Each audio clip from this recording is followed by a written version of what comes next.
Olá, gente, tudo bem? Estamos aqui em mais um programa de podcast Entre Degraus.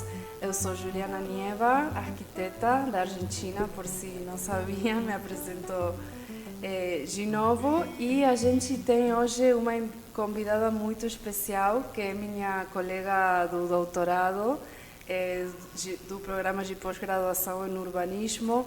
Ela é arquiteta, professora, faz muitos trabalhos, então quero se apresentar. Leslie, como você está? Tudo bem?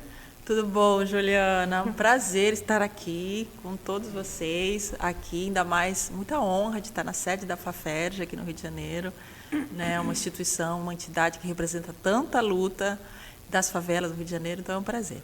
Bom, eu sou Leslie Loreto, sou arquiteta urbanista, sou assessora técnica popular, atuo primordialmente aos movimentos de moradia e recentemente desenvolvo um projeto junto à UMP, a União por Moradia Popular do Rio de Janeiro. Muito bom, muito bom. E Leslie, eu lembro que você me contou que você morou em São Paulo, você se formou lá, né? Nos quer contar um pouquinho esse tempinho aí que você, nos inícios, né, da sua caminhada?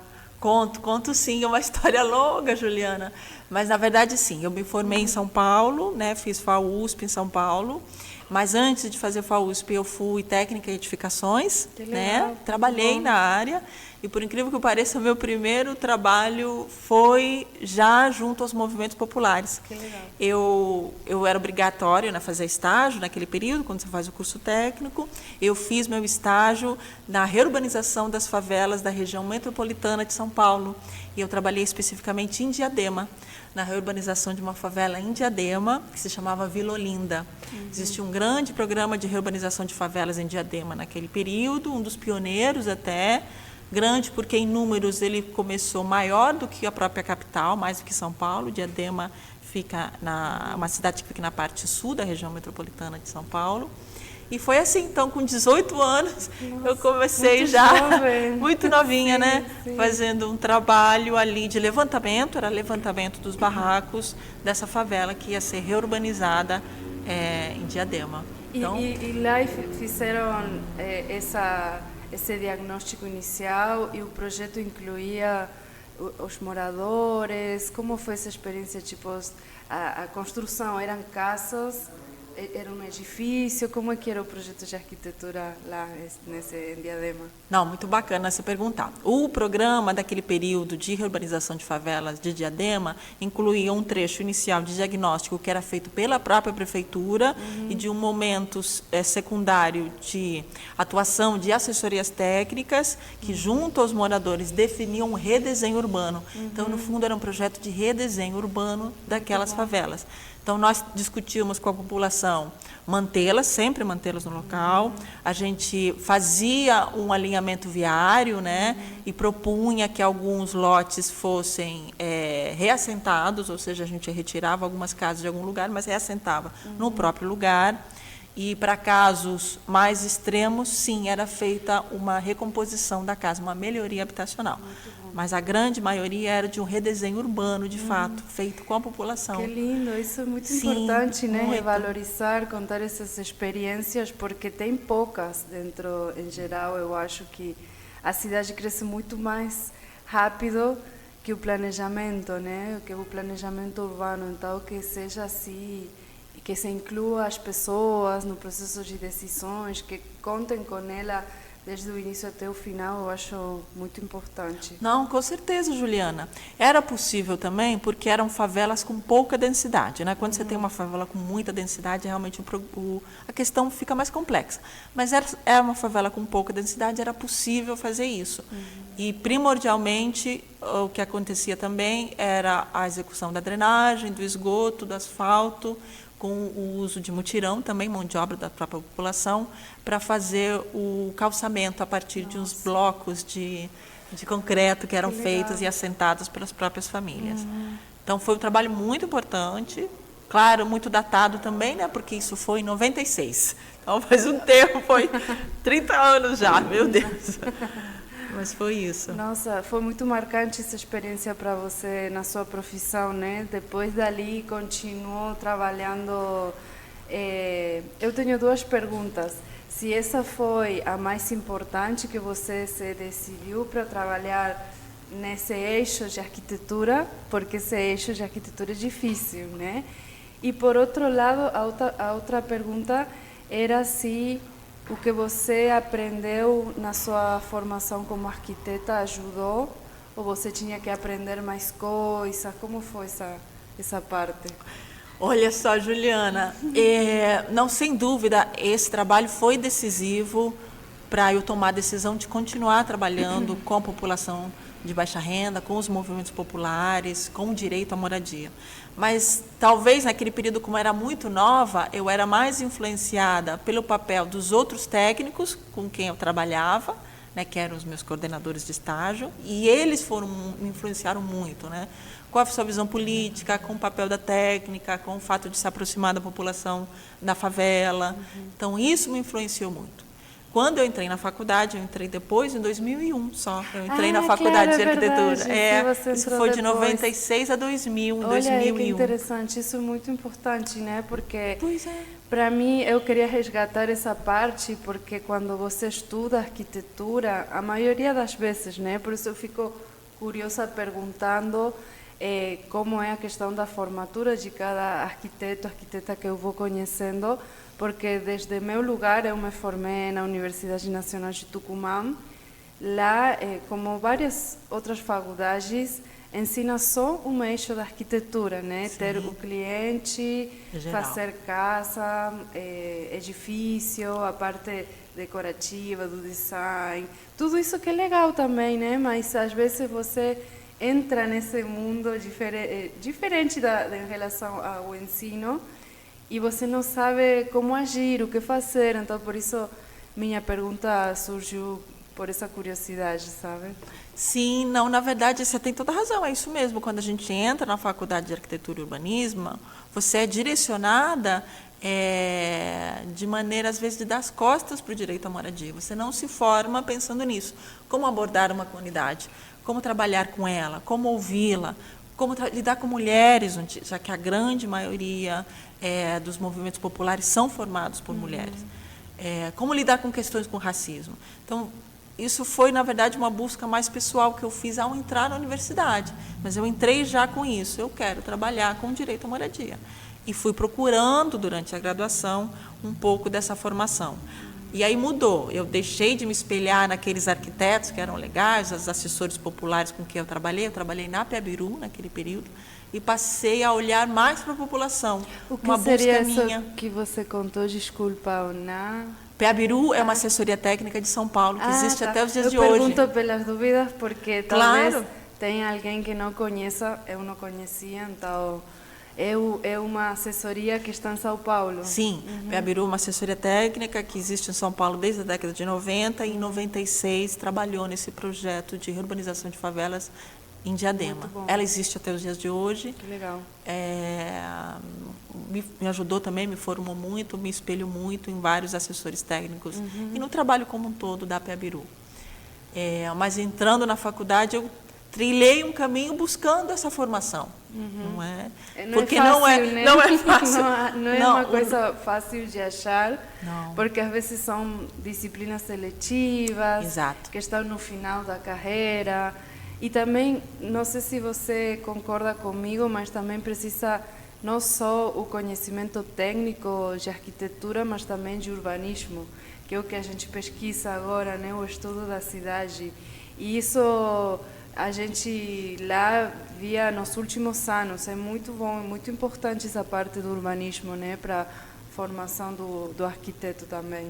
Não, claro, sem dúvida, não é só realmente a parte da arquitetura, mas do urbanismo também, entender a conformação das cidades, entender como pensar espaços também influencia no direito à moradia, né? O direito à moradia como porta de entrada, mas ele se expande por todo o urbano. Mas, ao mesmo tempo, também eu senti mais falta, e aí realmente eu acho importante que todo arquiteto que se forme ou que esteja na graduação busque essa interlocução, que é como abordar, como entrar em contato, como pisar no barro, né? Junto com a população trabalhadora que está ali lutando pelo direito à moradia, lutando pelo seu direito à cidade. Isso também foi uma graduação que a gente aprende até os dias de hoje. Sim, Né? sim. Até os dias de hoje eu me deparo com ensinamentos Sim. através disso. Desse Exatamente. contato com a população, desse ouvir, desse olhar, entender sua história, Todos suas os dias se lutas. aprende, né? Todos Porque os cada dias. projeto é diferente. Tipo, Exatamente. o que você fez lá tem semelhanças com o que eu trabalhei aqui, com o que trabalho eu também, mas cada projeto é diferente, cada caso, cada favela, cada bairro tem sua própria história. Então a gente aprende desde zero com cada projeto que se inicia, né? Com certeza. Não, muito diferente. Chegar, por exemplo, ao Rio de Janeiro me fez ver uma outra favela. O Rio de Janeiro tem uma outra favela muito diferente. Nos conta essa chegada para o Rio de Janeiro. Você chegou, começou a trabalhar, começou a conhecer, porque você hoje em dia também forma parte de um coletivo muito interessante. Então aí você nos conta aí um pouquinho disso. Conta um pouquinho também. Hoje eu faço parte da coletiva de assessoras populares do Rio de Janeiro. É um grupo majoritariamente de mulheres, né, técnicas, arquitetos, urbanistas, mas também pessoas do serviço social, que são assistentes sociais, pessoas ligadas à comunicação visual também. Muito lindo, sim. Gosto que sejam todas mulheres. Sim, sua maioria. Essa iniciativa é muito boa, muito importante. Muito importante. Não é você se configurar como mulher trabalhando como assessora técnica popular, sem Desculpa, dúvida. Leslie, por te interromper, mas eu acho muito interessante essa parte da questão do trabalho de arquitetas, porque também, por um lado, a gente fala desse lado de aprendizado no território, mas também sendo mulher é outra história, né? Sendo arquiteta mulher que vocês se acompanhem todas. Tem Acho muitas muito implicações, sem dúvida, sem dúvida. Na verdade, foi uma configuração que aconteceu um pouco, não sei se eu diria ao acaso, né? Mas foi uma conjunção de profissionais que já atuavam nessa área e que decidiram formar a coletiva. E acabou se formando dessa maneira. Hoje, isso já é constituinte. Nos considerarmos arquitetas que trabalham com assessoramento popular é algo que já é constituinte nosso. Então, defendemos também uma outra visão, um olhar também em relação à mulher no território, uma relação, olhar para mulheres e desigualdades também que existem, reconhecer que a luta por moradia majoritariamente é feita por lideranças mulheres ao longo de anos. Mas isso tudo começou, eu cheguei ao Rio de Janeiro trabalhando com urbanismo, na verdade. Eu cheguei a trabalhar no ciclo olímpico, eu trabalhei na SEDURP, que era a Companhia de Desenvolvimento Urbano da região portuária, eu trabalhei especificamente no urbanismo, né? Era supervisora de urbanismo do projeto do Porto Olímpico e de toda a região portuária. Mas eu entrei em contato com uma grande assessoria daqui, que foi a Fundação Bento Rubião e, paralelamente, a Arquê. Exato. A Fundação Bento Rubião, ela nem se diz hoje tanto uma assessoria, mas de fato foi o que ela fez. A Fundação Bento Rubião, ela existia, e esse nome é homenagem a um grande lutador, um advogado que lutou muito contra os despejos em favelas no Rio de Janeiro. Ela se formou mais ou menos no final da década de 80, década de 90, a fundação. E ao longo, quando eu cheguei aqui, já era 2012, ela tinha uma grande atuação também com o cooperativismo no Rio de Janeiro. Legal. E também uma atuação com projetos, com o início do projeto Minha Casa Minha Vida, que existia no Rio de Janeiro. Então, tomei contato com a Fundação Bento Rubião e, mais especificamente, com um grupo de arquitetos pequenininhos que só trabalhava para a Fundação, que era a Arquê, Projetos Participativos. Que lindo, que legal. A Arquê hoje não existe mais, mas fizeram parte dela uma antiga arquiteta que hoje está na França, e João Paulo Ruguenin, que é um arquiteto que hoje está em Goiás, é professor da Federal de Goiás. Mas foi assim que surgiu meu contato com os assessores daqui, do Rio de Janeiro. E foi nesse trabalho que eu tive contato com a UMP, a União por Moradia Popular, e pude conhecer a trajetória da União através do cooperativismo na década de 90, no Rio de Janeiro, grupos muito fortes que tinham uma assessoria da Fundação Bento Rubião e que depois se consolidou, né? A UMP, a União por Moradia Popular, isso fica para um outro podcast, essa história. Claro que sim. Existe desde o final da década de 90. Sim, sim, depois podemos conversar mais sobre esse processo histórico também da Minha Casa Minha Vida Entidades, que é um programa do governo muito importante para reurbanizar, para fazer moradia. e tem sua história, então eu acho que como as duas pesquisamos isso, podemos fazer um programa também conversando sobre esse assunto que é importante para poder construir, para que as cooperativas também possam ter trabalho, se precisa o apoio do governo, né? Sim, então, para esse tipo de políticas públicas. E aí, Leslie, nos conta um pouquinho sobre o projeto que estão fazendo agora com as assessoras, com o coletivo de assessoras populares. Conto. Que é aqui pertinho, né, da sede da FAFERJ. Muito perto, na Rua da Constituição. Então, desse trabalho com o Arquê, com a Fundação Beto Rubião, formamos a coletiva de assessoras populares, que está trabalhando com 2 projetos com a OMP do Rio de Janeiro. E nesses 2 projetos são 2 Minha Casa Minha Vida entidades. Eu participo de um dos projetos, que é um projeto habitacional aqui na Rua da Constituição, que é a reconversão de um casarão preservado para moradia social e, ao mesmo tempo, tem um pequeno terreno ao lado onde vão ser construídas novas moradias. É um projeto dentro do programa Minha Casa Minha Vida Entidades, né? É importante também entender que o projeto Minha Casa Minha Vida Entidades ele é só de novas moradias, só para provisão habitacional, na verdade.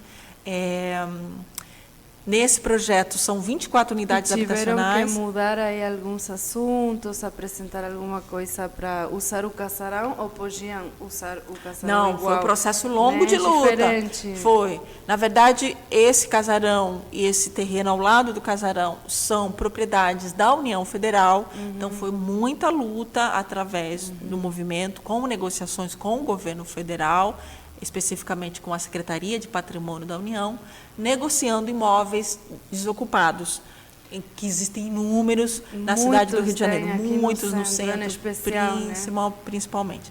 Foram anos de negociação, até que foram feitos todos os trâmites. Esses imóveis eram alugados pela União, então era aluguel comercial, era uma lojinha de lingerie que existia ali.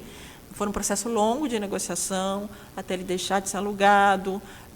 Ao mesmo tempo, esse locatário queria sair, se sentiu lesado, queria ser indenizado e tudo mais, até a União resolver a questão legal.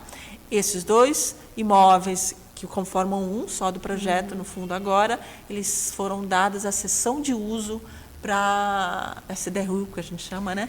Para a União, por moradia popular. Então, foi um processo bem longo. Eu conheci essa ocupação, achei o projeto, porque foi um evento há pouco tempo, né, que vocês fizeram.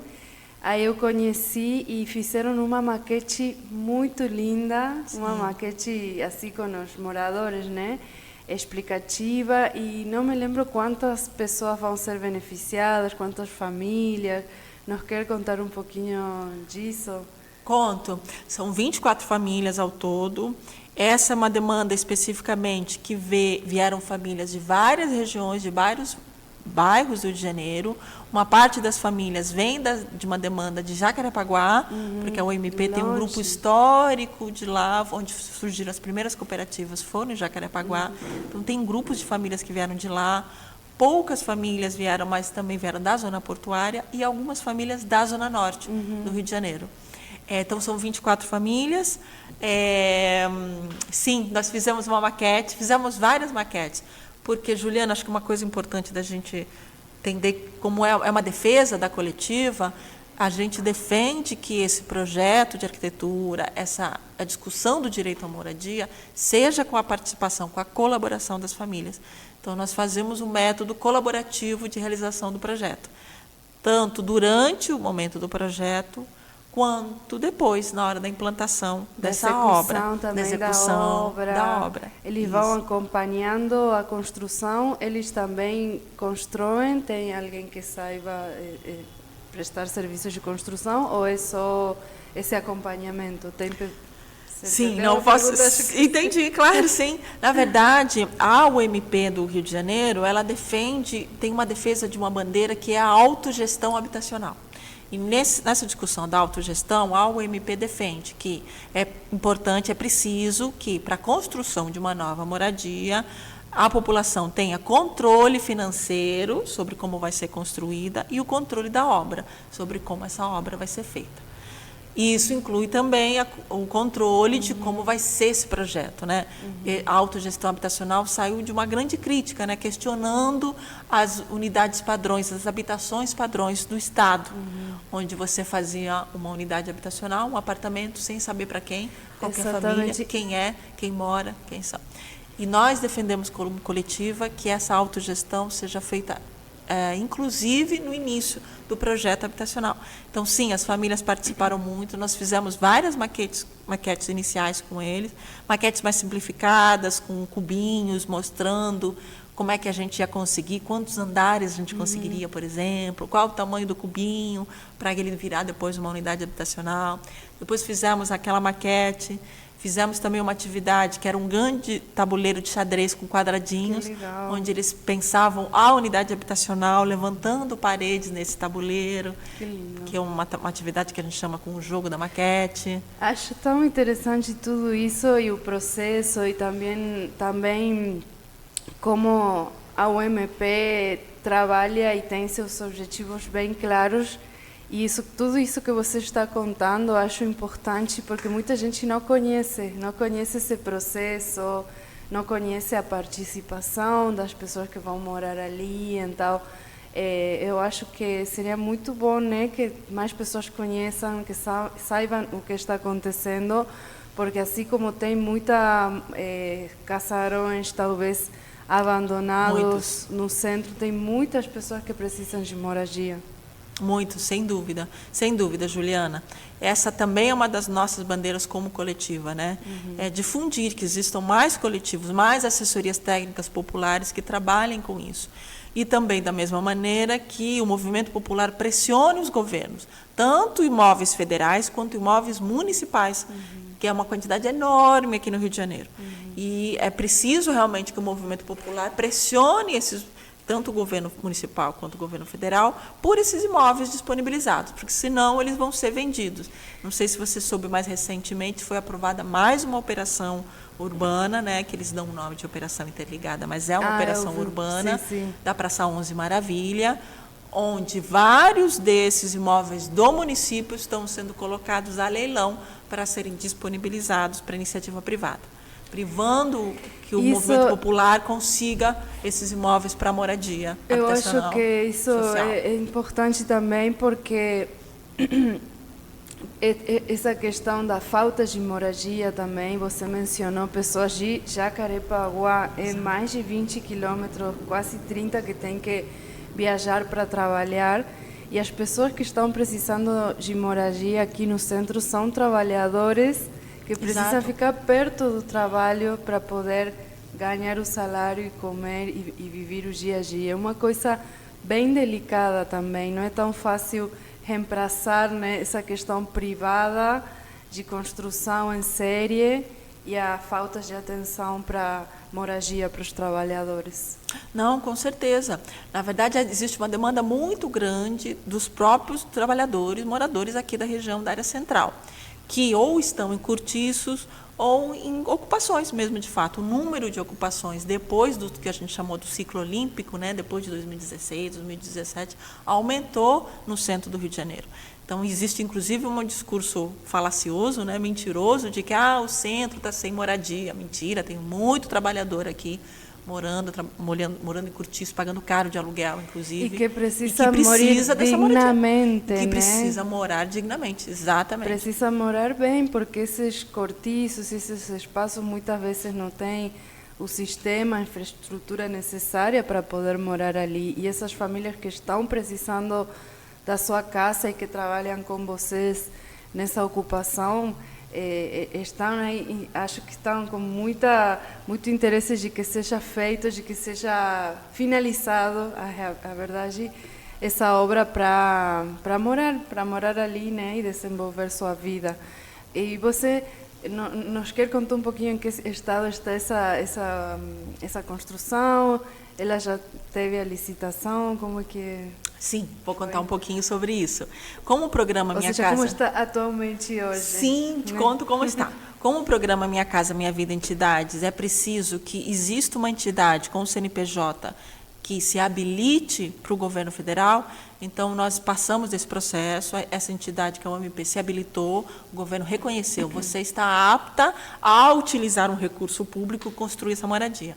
Então, para isso, para estarmos aptas, nós precisamos desenvolver o projeto. Nós estamos na fase 1, que é o desenvolvimento do projeto. Depois tem a fase 2, desenvolvimento da obra. Nós estamos mais ou menos no meio do desenvolvimento do projeto.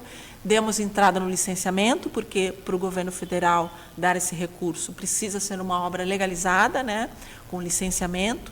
Então, demos entrada no licenciamento da prefeitura e estamos aí nisso, desenvolvendo o projeto, pleiteando a nossa licença de obras, para depois a gente passar para a fase 2, que seria a fase de obra, efetivamente. Que bom, mas estão cada vez mais perto. Então, mais perto, Juliana, mais perto. Parabéns, Leslie, para você e toda a equipe de assessoras, para unidade de União de Moradia Popular, para todos vocês, que é uma grande luta, o dia a dia, para que as coisas sejam feitas. Então, eu espero que num próximo programa você volte e nos conte os avanços. E bom, e o que vocês precisarem, você já sabe que tem as portas abertas aqui da FAFERJ. E eu acho que já estamos finalizando esse programa, já estamos no finalzinho. Não sei se você nos quer contar alguma coisa a mais. A gente não teve tempo de conversar ainda sobre sua pesquisa também, se quer contar. Pode ficar para uma próxima também, mas posso falar rapidamente. Eu acho que dá tempinho. Dá tempinho? Sim, é claro. Bom, que bom, Juliana. Mas a minha pesquisa, na verdade, reúne um pouco dessa experiência e de um questionamento que eu tinha como assessora técnica popular, né? Foram muitos trabalhos desenvolvidos em São Paulo, aqui no Rio de Janeiro, até esse momento que eu estou. E quando eu entrei no doutorado, eu entrei com uma pergunta: será que é possível a gente pensar numa mudança da cidade, numa reforma urbana, a partir da participação efetiva das pessoas? Como isso seria possível? Então, essa foi a pergunta que me fez entrar no doutorado e é essa pergunta que eu levo. Então, o meu projeto de doutorado, o meu projeto de tese é sobre isso. Questionar e averiguar como seria possível uma reforma urbana com controle social, com participação da população.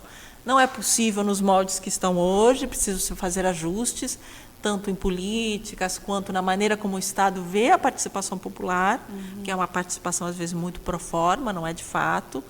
E eu discuto isso, como trazer essas famílias, como ouvi-las, como elas podem pensar nos recursos distribuídos para construir uma cidade mais digna, de fato, com direito à cidade. Que legal, muito interessante sua pesquisa, Leslie, parabéns. Está um pouco perdida, mas... Não, mas a gente... É muito bom porque, olha aí, eu fui ouvindo a sua trajetória, né? Desde bem jovem, 18 anos, você tem questionamentos, tem dúvidas aí sobre a realidade e o que você poderia fazer.